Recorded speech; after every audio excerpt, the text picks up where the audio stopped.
Okay, we're recording and it's late. It is very late and I need to go sleep. So we're going to try to do this a little quicker than normal, although I ramble regardless. Vikings win again. That's 7 in a row. Beat the Bears 30-12. Um, very kind of a breeze of a game. This was really not, this was not a game that was ever particularly in doubt. You know, we handled them pretty well. Um, kind of a lethargic game, I would say, from the offense. You know, I don't think this was the best. This wasn't like a great Darnold game, but we'll kind of go, right from the start.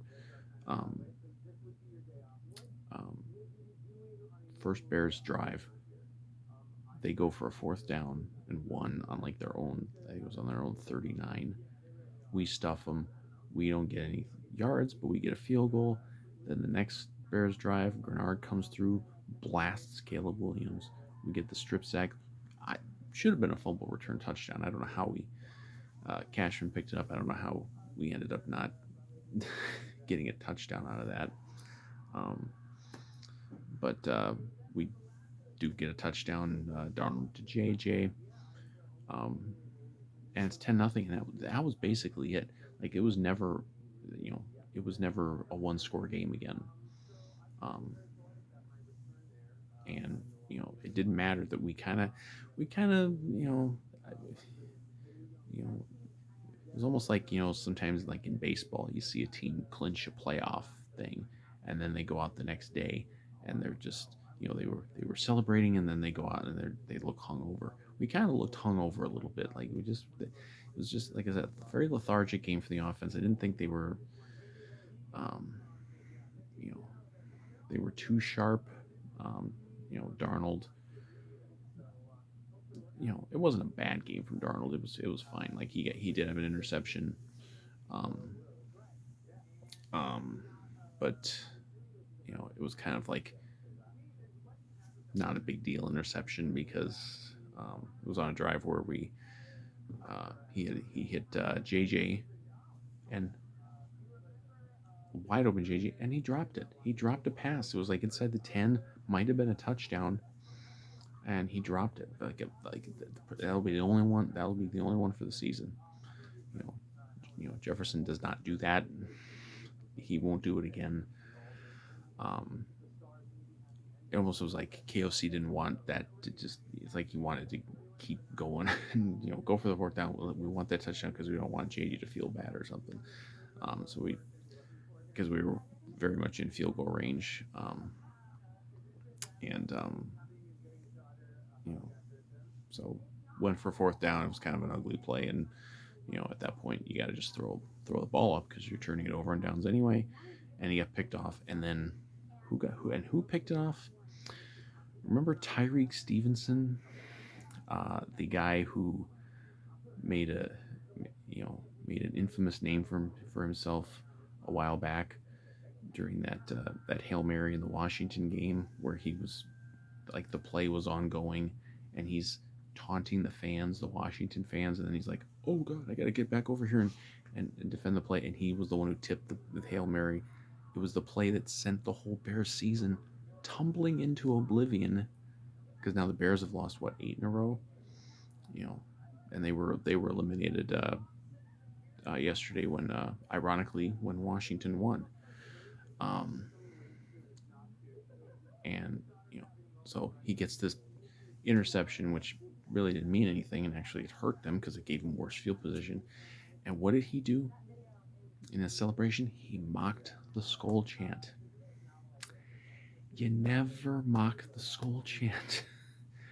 Going back to when Sean Payton did it, Minneapolis Miracle, when they kicked that late field goal to go up, and Sean Payton's mocking the skull chant on the sidelines. It's happened a couple other times. I can't think of who's done it, but it's happened a couple other times, and it always backfires. It's like it's the mother of all jinxes. And what did Stevenson do? He committed a very big DPI later in the game that helped the Vikings get one of their touchdowns. But you never mock the skull chant, man. What an idiot. That guy is a complete idiot. Um, but yeah, so it was 13 zip at the half. Felt like it should be more. I mean, it obviously should have been more because we got 0 points out of that drive where we went for the fourth down. Um, um, so I was like, 13-0. It should be more than 13-0. But again, I never really felt like anything was in danger. The only point in the whole game where it started to feel like maybe, kind of not putting the Bears completely away was going to screw us. Third quarter, we go out there, we have a couple drives, 3 and out. They get a drive, they hit a few chunk plays. They get all the way down to the 1 yard line. Um, I think it was first and goal at the one, and like the next play, they get a touchdown. But touchdown gets called back because one of their linemen didn't report as an eligible receiver, so they get a penalty with that. Then they get another penalty, which was I think it was a hold. Was it a hold or maybe it was a false start? I forget. Um, but they're moving backwards, and then uh, get a couple incompletions. One of them looked like might have been kind of a dropped would be touchdown, and you know they end up getting just a field goal out of that. So it was going to be probably 13-7. Instead, it only ends up 13-3. Then we get the ball, and yeah, I was kind of getting pissed, those early drives in the third quarter because Darnold was a little shaky. Offensive line was having some issues. Brian O'Neill got hurt. Um, he was in and out a couple times during the game. I think he was in there, for the most part late in the game. So whatever his injury was, I didn't actually see any of the like the KOC post game or anything like that. But um, you know, whatever the injury was, it couldn't have been too bad. I mean, I was looking, when he went off the first time, I was like, oh God, this is not, you know, we've already lost the tackle on one side. We can't lose the other one. But he got back there, and Cam Robinson had a couple penalties. So, and, there were, we did give up a couple sacks to, Darnold. Um, but, you know, but then like in the third quarter, it's like we got this lead, and we just keep throwing the ball. We're just they're it's driving me nuts. Why weren't we running the ball? It was like at one point it was like a 3-1 disparity passing and running. It's like if your passing game is hot, that's okay, sure, but it wasn't hot. And Darnold was off. He was pretty inaccurate on some throws. He had a couple of real just ugly throws, especially a couple to the sidelines that were just I don't know what he was doing. And he did hit a couple of real darts in there. He had one, I think it was on that next drive after the Bears field goal, where he hit Jefferson down to the one, and that thing was just an absolute dart. Um, just a great throw, and he had some other good throws. Um, but that was the drive. Then, you know, 13-3. We kind of got the run back going a little bit. Aaron Jones, I don't believe he got 100 yards, but he had a very, very important game, very big game. Um, and he got the touchdown, and then it's 20-3, and it's over. I mean, they end up getting a field goal, but then we get another touchdown. We get the Cam Akers touchdown. It was pretty much a laugher from that point on. They got a touchdown, late in the game, and they went for an onside kick, and they didn't get it on us this time. We were ready. But it was basically ball game. Their one chance was that sequence at the goal line, um, and they screwed it up. I mean, the Bears, you know, you know, they fire their coach after a Thanksgiving game, and you think they're gonna get maybe like a bump, like even like the Saints fired their coach this year, and that they came out the next game and played really well. The Bears have not gotten that at all. So maybe Eberflus was not the number one problem, because they got blown out by the 49ers, and then they were obviously handled pretty well by us. Um, But yeah, I mean, I think this was pretty much just a breeze of a game. Um, Again, it never got after we go up 10-0 in the first quarter. It's never a one-score game again. I mean, when was the last time the Vikings had a game like that? It's like it's so rare to have a game like that, especially like a division game. With it seems like every time we play the Bears, regardless of where we play them, it's a grind. This wasn't a grind. It was not the most it was not the most exciting game. You know, we didn't have like a lot of big plays on offense. Like Darnold, I think came into the day, into this week, one of the leaders in the league in like 20-yard passes. I think he had one in this game, and that was mostly on a yak play from JJ. It was just a lot of short stuff, and then he was inaccurate on a lot of stuff. But he hit some big third down throws. Hawkinson had a couple. Addison had a couple. Brandon Powell had one. Like he would hit some of the good third down, the key third down plays to keep drives going, keep us on the field, keep us going. Um, and meanwhile, the Bears, I think, converted one third down the entire game. So yeah, I mean, Caleb Williams. I mean, you know, you know, he's slippery. He had a couple plays in this game where it looked like we were going to wrap him up, get a sack, and he, got away and was able to throw it away or try to make a play. Um, but a lot of it was just it seemed like just a mess of an offense that they got going. Um, so who knows? Who knows what he'll be? What he'll be? I mean, obviously they're gonna get a new coach for next year. Um, you know, I know it was rumored they might maybe they'll go after offensive coordinator from the Lions. They get a good offensive coach in there. I mean, look, we've got a guy who was considered a bust at our quarterback position right now, and look at what he's doing.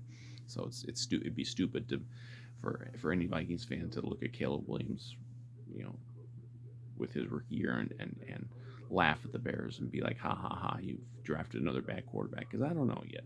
We don't know yet. He might turn out to be just a bust. I mean, I don't think a bust is like extreme. Like he just maybe won't be like superstar top of the draft guy.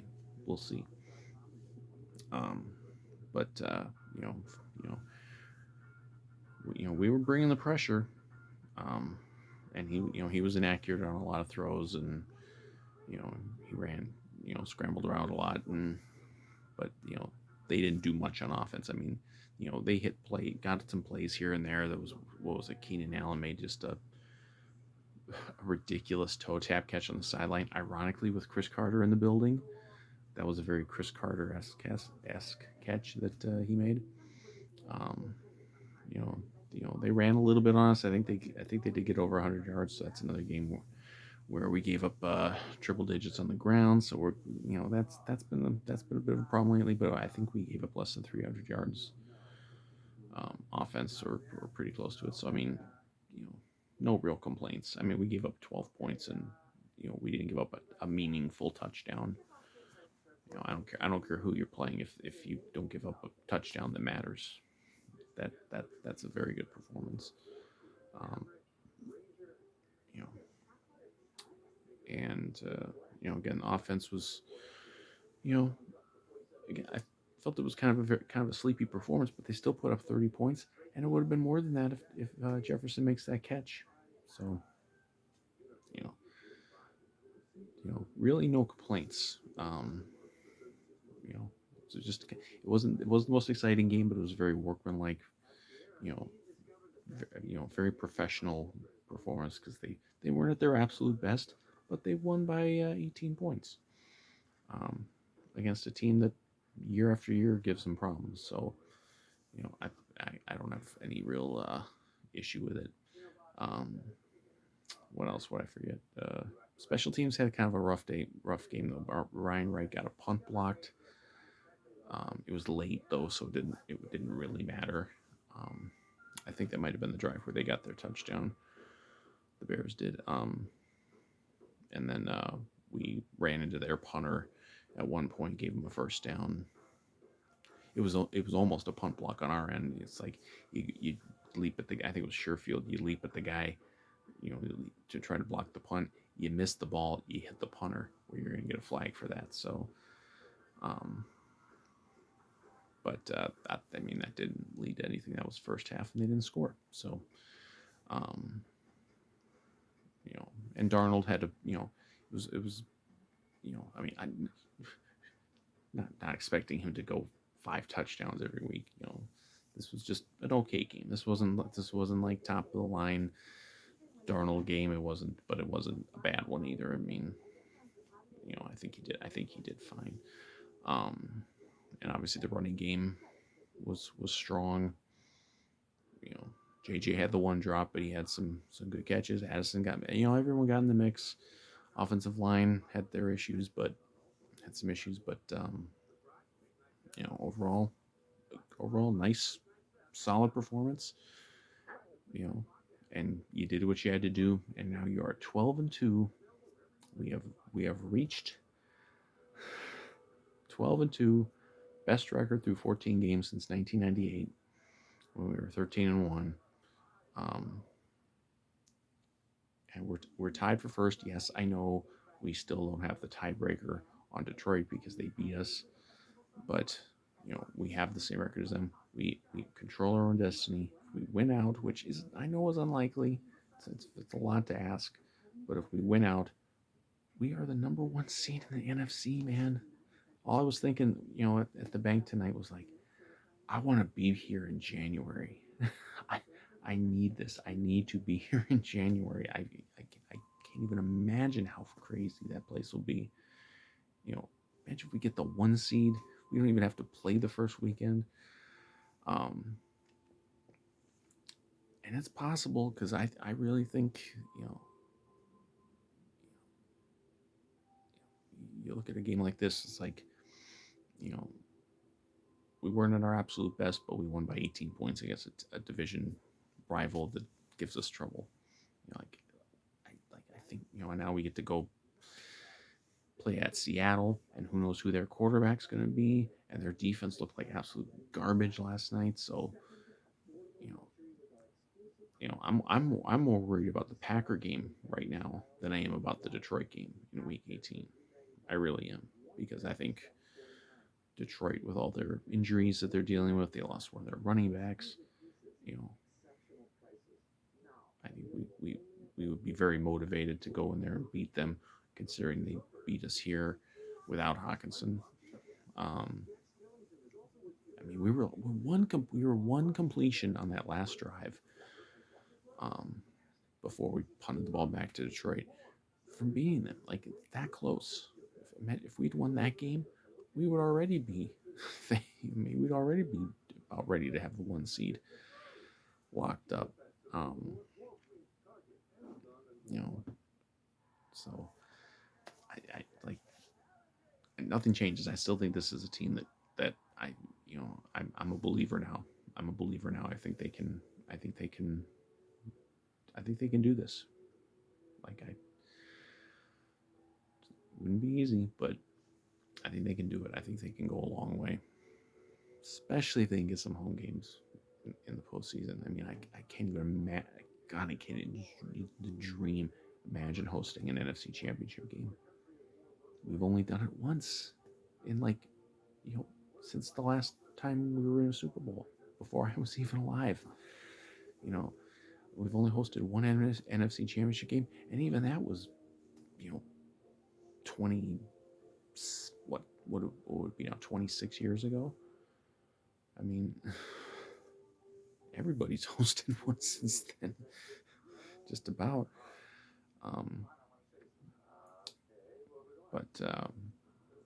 So good performance. Did what we had to do. 12-2, tied for the best record in the NFC. Just a game, and Kansas City still got the best record in football, but they might drop a couple games now because Mahomes got hurt and he might be out for a game or two.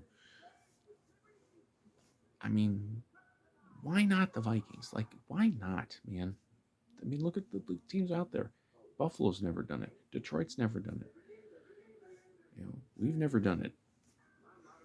Like some teams that's never won it is going to do it. One of these years. It's been happening all throughout sports. It's been driving me absolutely insane for years. Is watching all these franchises and markets that have never won or haven't won in a very long time win, while we sit here with not winning anything, except for the Lynx.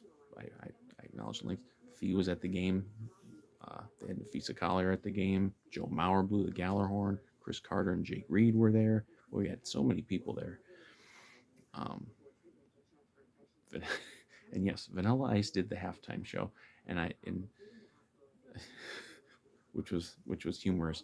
I'm pissed at him though. He didn't do Ninja Rap. You coward, Vanilla Ice. You coward. Why did you not perform Ninja Rap? It's the only song of yours that is worth listening to. We gotta get Ninja Rap. You coward. Why would you not play that song and perform that song? But yes, the Winter Whiteout. That's why Vanilla Ice was. It's because it's ice. But no Ninja Rap aside, very satisfying game. And I'm getting to the point of repeating myself. And you know what? It's fucking late, and I want to go to sleep. And I still gotta upload this. So yeah, 12-2. Vikings win 30-12 next week. Go out to Seattle, and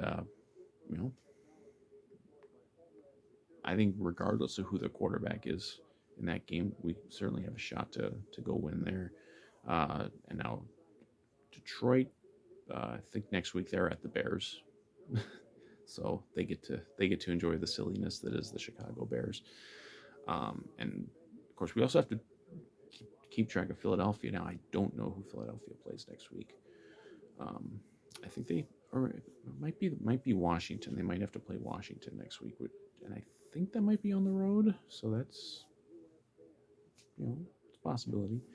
So, but this is fun, isn't it?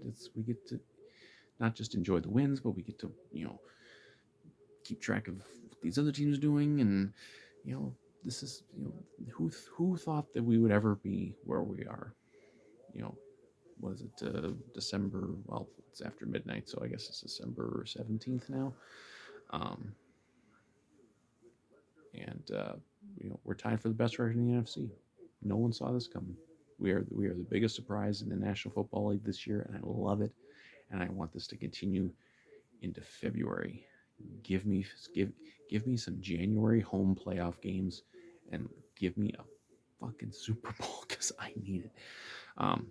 We all need it though. So I'll go to bed in a little bit and dream of the Super Bowl. So yeah, Vikings win 12-2. Let's keep it going.